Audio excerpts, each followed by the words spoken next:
On the hotline, we have Gerald Celente on the show. Gerald is the founder of the TrendsResearchInstitute and publisher of the TrendsJournal. Gerald, welcome to Stansberry Radio. Hey, thanks for having me. My pleasure. All right, Gerald, let's just jump back into it. So one of the biggest predictions you had coming into 2012 was there was going to be some unrest in the United States, correct? Didn't you kind of call for maybe a little bit of rioting or, the American people standing up to the government? Well, what we saw is, this is a worldwide reaction to far too few having much too much and way too many having much too little. In the old days, they called it class warfare, and it's beginning to happen. And you saw it following the election of Barack Obama. And, of course, I'm a political atheist. I didn't vote in this election. I don't vote for lesser of two evils.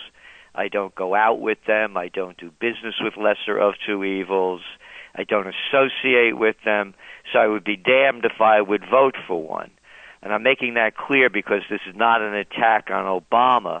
It's an attack on the whole corrupt system. And I don't vote for a minor party candidate because it means nothing. It gets you nowhere, and it just supports the system. So having said that, I've been in this business now going on 33 years, and I began my career as a young man. I was the assistant to the Secretary of the New York State Senate, spent several years in Washington, D.C. as a government affairs specialist for the chemical industry, by the way. So I'm not one of these, right-wing liberals, that, just born with a silver spoon in my mouth and think I've hit a home run when I'm on third base. So, I'm not talking out of not having experience. What happened after this election, I've never seen in my life before. There was no post-election bounce. As a matter of fact, the world equity markets dove. And then you saw millions of people virtually petitioning the White House for secession. This is huge. And it's not only happening in the United States. Current events form future trends. Look what's going over there in Spain. Catalonia just voted. They're going to have a vote. They voted to have a vote to vote for independence, to break away from the monarchy, because that's all these are. Nothing has really changed. They changed the names to kings and queens, to Goldman Sachs's and Merrill Lynch's and J.P. Morgan Chase and Deutsche Bank and Societe Generale. So you're seeing revolutions going on worldwide, and yes, they're happening in the United States as well. The groundswell here is just beginning. Now, before we jump into your top trends in 2013, which you just kind of touched on, and I have the list in front of me, and I like the insight that you have, let's take a second, and I know that you've been going crazy about this, as well as it makes me insane too. Let's talk about the nonsense of these, assault weapons ban and these gun laws and the instant reaction from all the politicians. What's your take on this? Well, the reaction from all the politicians is like asking, what's the reaction from a prostitute that you won't pay? I mean, why does anybody care what the reaction of a suck-up, sellout politician means? Because this isn't a democracy. The only people these guys represent are the people that give them campaign donations, which I call bribes and payoffs, and all they're doing is saying things to get votes. So let's not even pay attention to what they're saying. And then we could go to the media, and why care what they say? Because they're just the prostitutes that suck up and bow down to the politicians. The reality is a war on guns will be as unsuccessful as a war on drugs or the war on terror or how about prohibition? Wasn't that a beauty? And you go down to Brazil, you can't buy guns. Yeah, try going into the slums over there and getting your brains blown out. I mean, we have 300 million guns in circulation. What are they going to put a ban on? I heard Obama talking about we have to stop this cycle of violence and cruelty. He's 100% right. Let's stop it with him. Let's stop, the BSer in chief that sends in predator drones to kill innocent people. Oh, no, they're only collateral damage. And they're dark-skinned women and children that get killed. Who cares? You want to talk about ending a cycle of violence? Hey, how about that wonderful troop surge in Afghanistan? How about the war started by Bush and continue to be prosecuted under Obama? You want to stop a cycle of violence?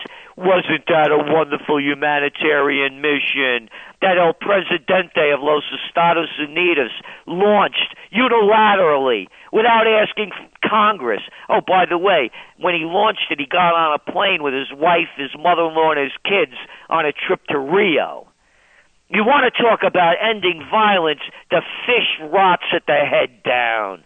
And the fish of the United States is rotted through and through, from the head down, from Obama through the military, through Congress and the Senate. Oh, yeah, kids are losing their minds. Has anybody asked what drugs this kid's whacked out on? Is it Ritalin? Is it Prozac? Is it Zoloft? Or is it some other kind of big pharma drug that's whacking out not only this kid, but most of the nation? I got to tell you, you just tackled a bunch of very huge topics, which I happen to agree with on all those points, actually. Now, before we do get into the trends, one more, let's talk about the nonsense of the fiscal cliff. Was it a shocker that Plan B didn't work out? No, these are the losers. What do they ever do? Name me one thing that they do that they succeed at. They steal and transfer. Yeah, but again, look at the wars. The Afghan War, the Iraq War. What was the Afghan War? The longest war in American history.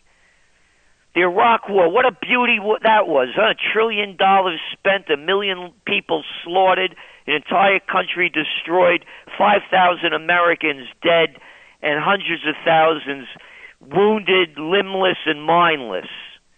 How about healthcare? Don't they do a great job with that? Oh, look at the infrastructure. They're terrific. Hey, I got it. Let's hire an education czar, some other SOB that doesn't know crap.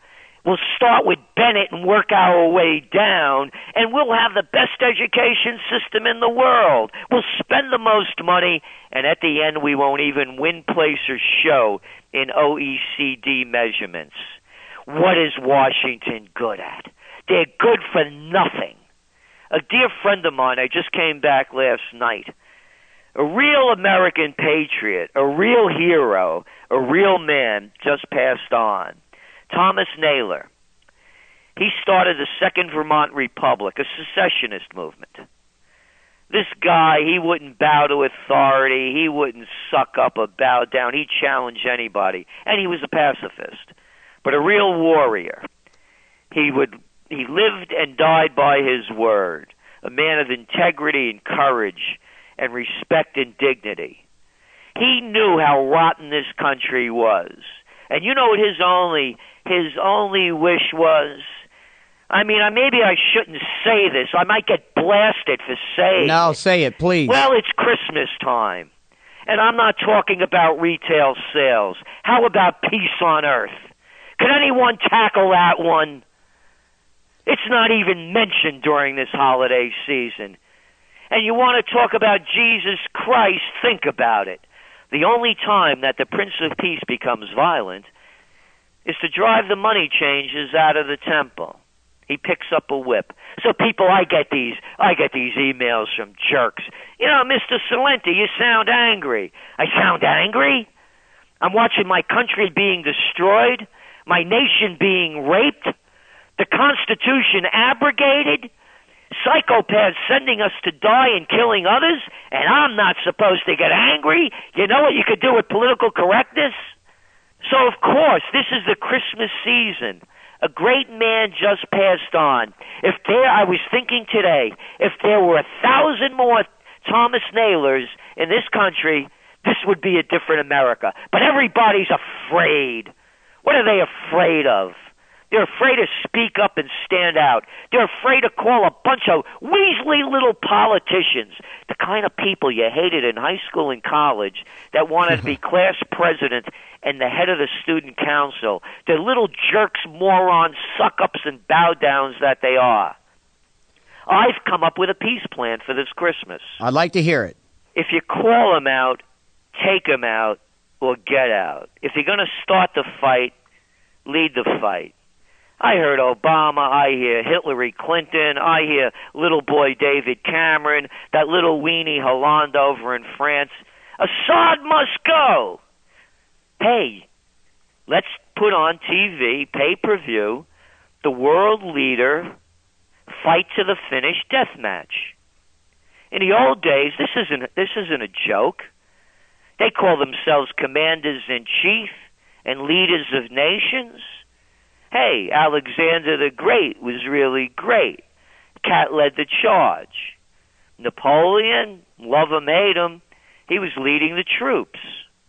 William the Conqueror, Attila the Hun, Hannibal.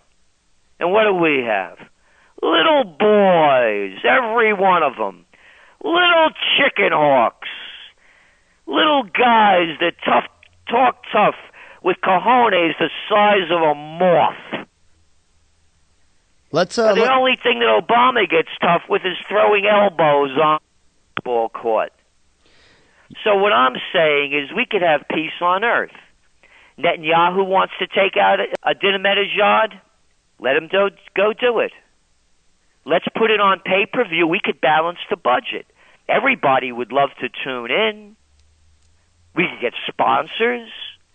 It'd be bigger than the Super Bowl. It would be bigger than the Super Bowl, that's for sure. All right, so that's two of your top trends for 2013. Let's talk about the next great awakening. It's when we had the first American Revolution, there was an awakening. It was tied a lot to religion. This one won't be. But the foundation of it was that we're all responsible for our salvation. I'm a single guy, and I was married for many years, 23 years. I'm divorced a long time, have no children. Everybody I love is dead. I'm not holding on to anything. To me, hell is taking that last breath and knowing that you lied to yourself, you were a coward, and you weren't the person who you said you were or could have been. And that was the awakening, that people realizing, but of course they had a religious connotation onto it. This time it won't have that, I believe, and I believe there's going to be awakening. And people are going to awake to the fact that they're responsible for creating the future, rather than let others doing it for them. It preceded the first American Revolution, and my belief is that it's going to precede the second one. All right, something we talk about a lot on the show, and we've written some extensive reports, is the shale boom and how it could positively impact the United States if, which is a big if, the politicians don't screw it up, but of course they're already screwing it up. For example, there are 15 companies that have applied to be LNG export facilities. Only one has been approved, and that was quite a while ago, and now you've got the Sierra Club all involved and all the EPA type of stuff. And so it's another effort for the politicians to wait to see who pays the biggest price to give these licenses and to placate the environmentalists. Meanwhile, it's just going to delay us having more revenues generated by being able to export this stuff. What's your take on the that process? We have an extensive white paper in this edition of the TrendsJournal, and it's nearly 10,000 words. It was done by our science editor, Ben Davis. We lay it out incontrovertibly, the pros and the cons. And the motto of the TrendsResearchInstitute, one taught to me by my father, may his dear soul rest in peace, is think for yourself. We lay it out, the pros and the cons, and then we tell people, you make the decision. And it's a very extensive piece of research. So rather than me commenting on it and trying to sum up something in a couple of words, it's all there. And there are legitimate pros and legitimate cons. Fair enough. So TrendsResearch.com. Yes. Okay, great. TrendsResearch.com. Let's move on to your fifth one, and this one is very sad to read, but it's a fact. And you titled it Millennials in Motion. And by the way, most of these millennials voted for Obama. Let's talk about their standard of living and what their future faces. Well, we call them Generation F'd because they've really... this is the first generation that's growing up, born between 1980 roughly and 2000, and that is looking at a future that's bleaker than the past. It has always been in modern America that the new generations always thought they would have more than the current ones. And this is a nation in steep decline. And by the way, this is going to be the generation that is going to be responsible for the direction this country takes. Because they're young, they have the energy, and not all of them voted for Obama, and a lot of them didn't like Romney. And I was at this memorial service last night for Thomas Naylor, and a number of young people, lawyers from Duke University, graduating, a number of young people, highly educated, are totally against what's happening from both the Republicans and the Democrats. They're the future, and it's a bleak future. And when you're looking around the world, and again, that's what we do, you have unemployment rates over 50% in Greece and Spain, approaching that in Portugal and Italy and Ireland, of young people. In the United States, 50% of the people that have graduated college and have jobs are earning high school level pay. So we're going to see something really big start to happen, and it's going to come from this generation. It could be positive, it could be negative, but the fact is they're there, they're ready to move, and they're waiting for something new. And we believe that there's a great, if there are enough of them that do awake in the right way, this country could move in a new direction. Yeah, we had the Students for Liberty founder on a couple of weeks ago, and it is good to see, I watch Stossel. It's good to see, when he does these kind of campus tours, it's good to see the younger crowd. They're concerned about the Constitution. They're concerned about liberties. I'm just afraid not enough of them are out there, but at least there's a grassroots movement. I am optimistic as well, but it's going to take a lot for them to get momentum. Number 6, you have bonds away, the bond bomb. Talk about that. Well, one of the contributors to the TrendsJournal is Dr. Paul Craig Roberts. And, of course, he was the former assistant secretary, the Treasury Secretary under Ronald Reagan. And he believes the bond bubble is ready to explode. And, again, this is a very in-depth piece that will be in the next TrendsJournal. And he says the why it's going to happen and what the impact is going to be. And it's going to be devastating. It's going to be worse than the Great Recession, the panic of '08, of course, followed by the Great Recession. This will be of Great Depression magnitude and possibly even worse. Number 7, this is a little tech boom type of thing, and it ties in education, the new millennium education. Yes, this is huge. The education system that we have now, it was developed for industrial age thinking. And it was a model that would get people to follow orders, obey rules, and do as you're told. Anybody that's went into the system knows that. You're taught to obey authority right in the beginning. And it's not a very creative system, and it's a failing system. And I say that with all authority, because if the system worked so well, we wouldn't be in the problems that we have now, after spending trillions and trillions and trillions and trillions and trillions of dollars on education, whether it's K through 12 or higher education. So by their deeds you shall know them. And the deed is that this country is really, really, as I said, we don't even win, place, or show on the educational standards. Now, the Internet revolution is relatively new. Those of us that are old enough remember it really only began in the early 90s. And by the way, that was the reason why there was the prosperity of the 90s. It was the digital revolution, not because Bill Clinton created 23 million jobs. And Al Gore didn't invent the Internet. No. So that was the beginning of it. Trends are born, they grow, they mature, reach old age, and die. This trend is brand new. It's only it's a teenager, not even. And now young children are learning totally different than other generations. And they're wired as soon as they're out of the womb. Literally, it's from out of the womb to wired. And so their whole learning processes are different. There's going to be a new education system, a new way of teaching. Love it or hate it, the negatives, the positives of it, of technology. It's here, it's going to stay, and it's only going to advance. The people that recognize it, the people that are interested in education, and the entrepreneurs that understand the potential, this is going to be one of the biggest trends of the 21st century.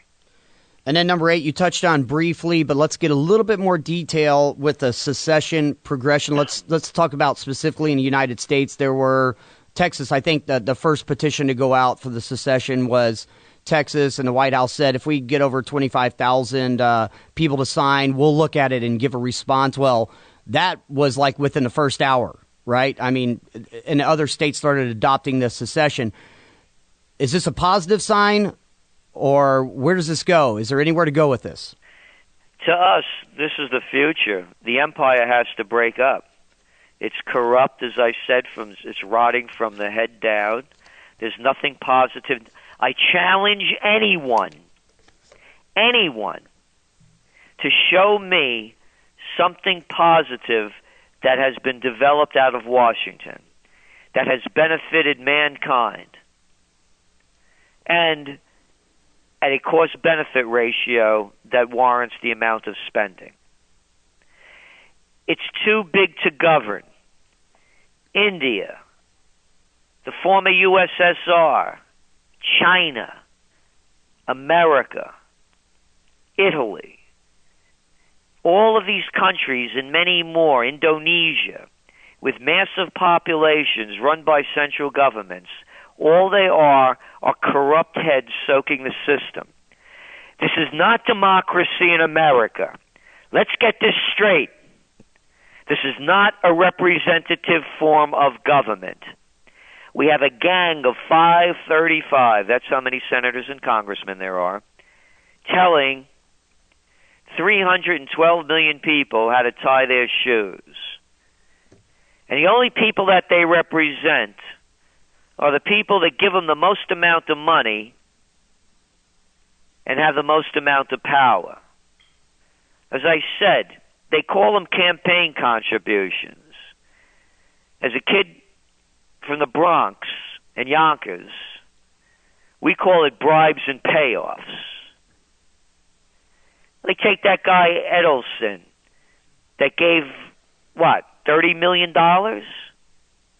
You think if he picks up the phone and calls Senator this or Congressman that, or President this or President that he doesn't get right through?